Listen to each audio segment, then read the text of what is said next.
اچھا سر، تحریک منہج القرآن کے زیر انتظام نظامت دعوت کے پلیٹ فارم سے ملک بھر میں ماہانہ سینکڑوں مقامات پہ دروس عرفان القرآن ہوتے ہیں۔ پھر رمضان مبارک کی پرنور ساعتوں میں نماز فجر کے بعد بھی جو دروس عرفان القرآن ہوتے ہیں، تو بعض لوگوں کے ذہن میں یہ سوال آتا ہے کہ ان کے مقاصد کیا ہیں، ان کے کیا فوائد ہیں۔ سلیمان اعظم صاحب نے بہت اچھا سوال کیا ہے بھائی کہ تحریک منہاج القرآن کے زیر اہتمام جو ملک بھر میں دروس عرفان القرآن کی نشستیں ہوتی ہیں یا رمضان المبارک میں اتنے بڑے بڑے دروس عرفان القرآن کے پروگرام ہوتے ہیں، تو ان کی غرض و قائد کیا ہے، ان کے مقاصد کیا ہے، اس سے کیا نتائج اخذ ہوتے ہیں، ان کے فوائد کیا ہیں۔ میرے نزدیک دروس عرفان القرآن کے اغراض و مقاصد اور اس کے فوائد کو کئی ایک اینگل سے دیکھا جا سکتا ہے، جس میں میرے نزدیک سب سے پہلا اینگل یہ ہے کہ دروس عرفان القرآن اور دین کی دعوت کا کام کی در حقیقت ہمارے ایمان کا تقاضا ہے۔ اب میں اس تفصیل میں تو اس وقت نہیں جا سکتا۔ حضور شیخ الاسلام کا ایک پورا خطاب ہے کہ دعوت دین فرض عین یا فرض کفایہ، جس میں آپ نے کم و بیش کچھ 1.25 گھنٹے کے لگ بھگ گفتگو فرمائی ہے، اور آپ نے یہ بتایا ہے کہ یہ دعوت دین کا کام یہ فرض کفایہ نہیں ہے بلکہ فرض عین ہے۔ یہ ہر شخص کے کندھوں پر ایک بنیادی ذمہ داری ہے کہ کملی والے آقا صلی اللہ علیہ وآلہ وسلم کے لائے ہوئے دین کے پیغام کو آگے بڑھانا۔ تو قرآن پاک کو اگر ہم سامنے رکھیں تو اللہ رب العزت نے سورہ آل عمران میں ارشاد فرمایا کنتم خیر امۃ اخرجت للناس تأمرون بالمعروف وتنہون عن المنکر وتؤمنون باللہ۔ اللہ رب العزت نے اس مقام پر جو بنیادی بات ارشاد فرمائی ہے کہ تم ساری امتوں میں سے بہترین امت ہو، اس لیے کہ تمہیں انسانوں کے لیے نکالا گیا ہے کہ تم نیکی کا حکم دیتے ہو، بری باتوں سے روکتے ہو اور اللہ پر ایمان لاتے ہو۔ اس آیت کریمہ کو اگر سامنے رکھا جائے تو بہترین امت ہونے کے 3 بنیادی تقاضے ہیں، جس میں امر بالمعروف، نہی عن المنکر اور اللہ پر ایمان۔ ان تینوں کا ایک پیکج ہے کہ اگر یہ تینوں خوبیاں امت کے اندر پائی جائیں تو تب یہ امت سب سے خیریت والی امت اور امت خیر کہلانے کی حق ہے۔ تو جس طرح تؤمنون باللہ کہ تم اللہ پر ایمان لانے والے ہو، اس کو ہم آپشنل نہیں دے سکتے۔ کچھ امت میں سے لوگ ایمان لے آئیں اور کچھ ایمان نہ لائیں، یہ فرض کفایہ نہیں ہو سکتا، یہ فرض عین ہے کہ اللہ پر ایمان لانا یہ ایمان کا بنیادی تقاضا ہے۔ تو جس طرح اس حصے کو ہم فرض کفایہ میں نہیں لا سکتے، اسی طرح تأمرون بالمعروف وتنہون عن المنکر اس کو بھی فرض کفایہ میں نہیں ڈال سکتے، وہ بھی فرض عین ہی کا درجہ ہے۔ تو لہٰذا ہر صاحب ایمان شخص کے کندھوں پر یہ بنیادی ذمہ داری بنتی ہے کہ کملی والے آقا صلی اللہ علیہ وآلہ وسلم کے لائے ہوئے دین کے پیغام کو امت تک پہنچانے کے لیے اپنا رول پلے کیا جائے۔ اسی طرح اسی سورہ آل عمران کو پڑھیں، باری تعالیٰ نے اس مقام سے آپ 4-5 آیات پیچھے آ جائیں تو آیت نمبر 104 میں یہی بات ارشاد فرمایا وَلْتَكُن مِّنكُمْ أُمَّةٌ يَدْعُونَ إِلَى الْخَيْرِ۔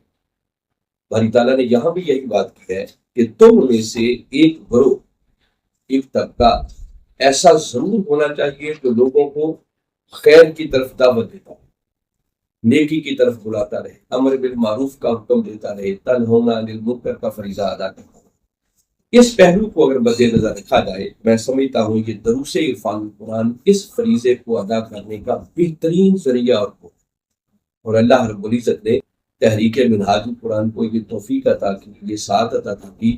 کہ منہاج القرآن کے پلیٹ فارم سے نظامت دعوت کے زیر اہتمام الحمدللہ اپنے وسائل کو سامنے رکھتے ہوئے ملک بھر کے اندر سینکڑوں مقامات پر ماہانہ دروس عرفان القرآن اور پھر فجر کی نماز کے بعد رمضان المبارک میں اتنے بڑے بڑے اجتماعات ہوتے ہیں کہ جن میں سینکڑوں نہیں پھر ہزارہا کی تعداد میں مرد و خواتین کے اجتماعات ہوتے ہیں، اور آقا کے دین کا پیغام امت تک پہنچانے کا یہ بہترین سبب بنتا ہے، ذریعہ بنتا ہے۔ لوگ آتے ہیں قرآن کے ساتھ ہو کر کا ہوا تعلق، اور ویسے بھی اگر ہم اوورآل امت کی زبوں حالی کا جائزہ لیں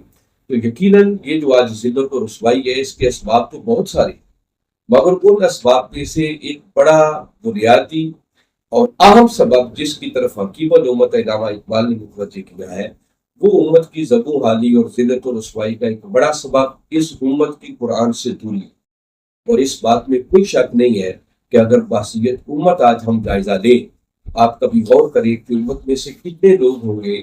جن کو ہر روز قرآن پاک کی زیارت نصیب ہوتی ہے، پھر وہ کتنے ہیں کہ جن کو زیارت نصیب ہوتی ہے تو ان کو صحیح طریقے سے پڑھنا بھی آتا ہے۔ ہمیں تو صحیح تلفظ کے ساتھ وہ چند صورتیں بھی نہیں آتی جو ہم نے ہر روز نماز میں تلاوت کرنا ہو،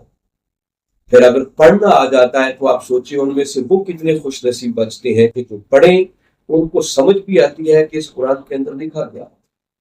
اور پھر اگلا سٹیپ پھر اگر جائے تو شاید انگلیوں پہ چند گنے چنے لوگ بچ جائیں کہ وہ کتنے ہوں گے کہ جن کو سمجھ آ جائے تو پھر اس سمجھ کے مطابق وہ خود کو بدلنے کی بھی کوشش کریں۔ تو یہ دروس عرفان القرآن امت کا جو قرآن سے تعلق کمزور پڑ چکا ہے، جو تعلق ٹوٹتا چلا جا رہا ہے، اس تعلق کو پھر سے مضبوط کرنے کے لیے، اس تعلق کو بحال کرنے کے لیے یہ دروس عرفان القرآن ایک بہت بڑا رول پلے کر رہے ہیں۔ تو لہٰذا میں سمجھتا ہوں کہ اس حوالے سے کیونکہ ہر کلمہ گو کی بنیادی ذمہ داری بنتی ہے کہ دعوت دین کے اس کام کو فروغ دینے میں وہ بھی معاون بنے، لیکن اس پر ہم جتنا بھی اللہ کا شکر ادا کریں میں سمجھتا ہوں کم ہے کہ تحریک منہاج القرآن کو اللہ نے یہ توفیق اور یہ سعادت عطا کی، ایک منظم طریقے سے سینکڑوں مقامات پر یہ دروس عرفان القرآن کی نشستیں ہوتی ہیں، اور میرے اندازے کے مطابق شاید ملک کے پاکستان کے اندر کوئی اور تنظیم اور جماعت ایسی نہیں ہوگی جو اس منظم طریقے سے اور باقاعدہ ایک لوگوں تک قرآن کا پیغام پہنچانے کے لیے اس کام کو لے کے آگے بڑھ رہی ہو۔ ہر کوئی اپنی اپنی بساط کے مطابق کر رہا ہے، اللہ سب کی کاوشوں کو قبول فرمائے، مگر جس سطح پر منہاج القرآن کے زیر اہتمام پہ کام ہو رہا ہے یہ اس صدی کے اندر منہاج القرآن کا امتیاز ہے، اللہ اور اس کے رسول صلی اللہ علیہ وآلہ وسلم کے کرم کا ہے۔ دوسرا پہلو اس کی غرض و غائد کو سمجھنے کا یہ ہے کہ تحریک منہاج القرآن اس کے قیام کا مقصد کملی والے آقا صلی اللہ علیہ وآلہ وسلم کے لائے ہوئے دین کی مٹتی ہوئی قدموں کا تحفظ، اس دین کی اقامت، دین کا غلبہ اور اس دین کی سربلندی کے لیے محنت اور توقع۔ اس تحریک منہاج القرآن کے قیام کے کچھ اغراض و مقاصد ہیں، اور ان اغراض و مقاصد کے اندر ایک بہت بڑا مقصد اور رجوع الی القرآن ہے کہ لوگوں کو پھر قرآن کی طرف متوجہ کیا جائے، لوگوں کو قرآن کے ساتھ جوڑا جائے، لوگوں کی اس تعلق کو پھر سے مضبوط کیا جائے۔ آپ اگر 80s کے دور کا لٹریچر بھی اٹھا کر دیکھیں، اس دور میں بھی جو بالکل ابتدائی لٹریچر تیار ہوا تھا تو تحریک منہاج القرآن کے اغراض و مقاصد میں تھے مستفید انقلاب کی ڈیفینیشن اور تعریف میں 4 چیزیں تھیں، جن میں سب سے پہلے نمبر پر تھا تبلیغ دین حق، پھر دوسرے نمبر تھا اصلاح احوال امت، پھر تجدید و احیاء دین، اور چوتھے نمبر پر غلبہ دین حق کی بحالی۔ اب ان میں سے پہلے 2 کو اگر دیکھیں، تبلیغ دین حق اور اصلاح احوال امت، تو میں سمجھتا ہوں یہ دروس عرفان القرآن اس کام کو بڑے بخوبی پورا کر رہے ہیں، اور بڑے خوبصورت انداز میں حد الامکان جہاں تک پاسبل ہو سکتا ہے اس فریضے کو ادا کرنے کی کوشش کی جاتی ہے۔ آپ خود ذرا جائزہ لیں کہ جب درس عرفان القرآن ہوتا ہے تو اس درس عرفان القرآن میں اگر سینکڑوں کی تعداد میں مرد و خواتین آتے ہیں، پھر رمضان المبارک کے دروس میں تو جیسے میں نے ذکر کیا کہ ہزارہا کی تعداد میں مرد و خواتین اس میں شرکت کرتے ہیں، جس میں بچے بھی ہیں، اس میں جوان بھی ہیں، اس میں بوڑھے بھی ہیں، مرد بھی ہیں، اس میں عورتیں بھی ہیں، پھر طبقہ انسانی کا ہر فرد ان میں شرکت کرتا ہے، علماء آتے ہیں، مشائخ آتے ہیں، وکلاء آتے ہیں، ڈاکٹرز آتے ہیں، تو ہر قسم کے لوگ چونکہ اس میں شرکت کر رہے ہوتے ہیں، تو لہٰذا اتنے ہزارہا لوگوں تک وہ ایک ایک درس عرفان القرآن کی نشست آقا کے دین کی تبلیغ کا ذریعہ بن رہی ہے۔ وہ جو ہے نا دعوت و تبلیغ حق، وہ فریضہ ایک بڑے احسن انداز سے اس پلیٹ فارم سے ادا کیا جا رہا ہوتا ہے۔ وہ آقا کے دین کی دعوت کا کام ہے، وہ دین کی تبلیغ کا کام ہے، ابلاغ ہو رہا ہوتا ہے، لوگوں کے سنورنے کا سامان فراہم کیا جا رہا ہوتا ہے۔ جیسے اس مرتبہ کے ٹاپکس کو اگر ہم سامنے رکھیں تو آپ کبھی غور کریں کہ اس میں لوگوں کے سنورنے کے لیے کتنا سامان موجود ہے، جس میں ایک بہت بڑا اہم موضوع جو اس بار زیر بحث رہا ہے اور دروس عرفان القرآن میں اس موضوع پر گفتگو ہوتی رہی ہے، وہ ایک موضوع تھا کہ استحکام خاندان میں زوجین کا کردار۔ بہت سارے خاندانوں کے لیے اور لوگوں کے لیے اپنے سنورنے کا سامان اس میں ملا ہے۔ اس طرح پھر ہمارا ایک موضوع تھا اخلاق حسنہ، اس موضوع پر بہت شاندار انداز سے ہمارے اسکالرز نے گفتگو کی ہے۔ الغرض میں بتا رہا ہوں کہ مختلف موضوعات ہوتے ہیں، جس کے ذریعے دین کی تبلیغ کا فریضہ بھی ادا ہوتا ہے اور لوگوں کے سمجھنے کا سامان بھی ہوتا ہے، اصلاح احوال امت کا کام بھی ہوتا ہے۔ اس پہلو کو بھی اگر دیکھا جائے تو میں سمجھتا ہوں کہ یہ تحریک منہاج ایک بہت بڑا خیر اور نیکی کا کام ہے جو سارا جہاں۔ پھر اس کے علاوہ اس کا تیسرا ایک پہلو سوچنے کا یہ ہے کہ ہم اگر تنظیمی طور پر دیکھیں تو تنظیمی طور پر منہاج القرآن کا پیغام، یہ جو دین کی اقامت کا، دین کی سربلندی کا پیغام ہے، اس پیغام کو عملی شکل دینے کے لیے اور اپنی تنظیمات سے متعلق رکھنے کے لیے دروس عرفان القرآن ایک ایسی ایکٹیویٹی ہے،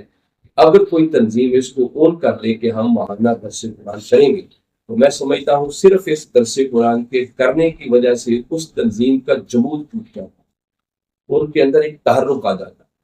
جب وہ ذمہ داری اون کریں گے کہ ہم نے درس عرفان القرآن کرنا ہے تو لا محالہ ان کو مہینے میں ایک بار تو سر جوڑ کے بیٹھنا پڑے گا نا کہ درس قرآن کرنا کہاں ہے، اس کے انتظامات کیسے پورے ہو سکتے ہیں، اس کی دعوت لوگوں کو کیسے دینی ہے، اس کے انتظامات کس کس نے کیسے پورے کرنی ہے، پھر سوشل میڈیا کی پوسٹ کس نے بنانی ہے، علامہ صاحب نے آنا ہے، ان کو ویلکم کرنا ہے۔ تو میں سمجھتا ہوں کہ اس کے لیے جب وہ بیٹھتے ہیں، سوچتے ہیں، غور و فکر کرتے ہیں، سوشل میڈیا پہ پوسٹیں چلتی ہیں، پھر وہ لوگوں کو باقاعدہ دعوت دیتے ہیں گھر گھر جا کر کے بھئی آپ نے درس قرآن میں آنا ہے۔ ان ساری باتوں کو مد نظر رکھا جائے تو میں سمجھتا ہوں کوئی بھی سمجھدار آدمی کم از کم درس عرفان القرآن کی اہمیت سے انکار نہیں کر سکتا، بلکہ میں یہ میسج اور پیغام دینا چاہوں گا کہ یہ آقا کے دین کا پیغام ہونا یہ صرف منہاج القرآن کی ذمہ داری نہیں ہے، یہ صرف تنظیمی احباب کی ذمہ داری نہیں ہے، یہ صرف ایک آدھ فورم کی ذمہ داری نہیں ہے، بلکہ کلمہ پڑھنے والے ہر امتی کے کندھوں پر یہ ایک فریضہ ہے۔ لہذا جہاں منہاج القرآن کے لوگ کے درس عرفان القرآن کا اہتمام کریں، جو لوگ میری اس بات کو سنیں ان سے بھی میں ریکویسٹ کروں گا کہ وہ بھی لوگوں کو آنے کی دعوت دیں، خود آئیں، اپنی فیملیز کو لائیں، اپنے بچوں کو لائیں، اس کا احباب کو لائیں۔ اور اگر منہاج القرآن ہے تو صرف منہاج القرآن تحریک منہاج القرآن کا پلیٹ فارم ہی نہیں بلکہ ہمارے 6 کے 6 فورم جن میں پاکستان عوامی تحریک، منہاج القرآن پریمیئر لیگ، منہاج القرآن علماء کونسل، مستوفی اسٹوڈنٹس موومنٹ، منہاج القرآن یوتھ لیگ، یہ 6 کے 6 فورم ایکٹیویٹی اپنا رول پلے کریں، کیونکہ یہ ایکٹیویٹی کسی ایک فورم کی نہیں ہے بلکہ تحریک کے سارے فورم کی اجتماعی ایکٹیویٹی ہے۔ جب سارے مل کے آپ یہ کام کریں گے تو یقیناً وہ دعوت دین کا فریضہ بھی ہمارے کندھوں سے ادا ہوگا، یہ عمل خیر بھی ہوگا، اس پر اجر اور ثواب بھی ملے گا، تحریک کا میسج اور پیغام بھی لوگوں تک پہنچے گا، اور انشاءاللہ وہ وقت آئے گا کہ جب ان کاوشوں کے نتیجے میں اس دھرتی پر مستفید معاشرے کا قیام شروع ہو۔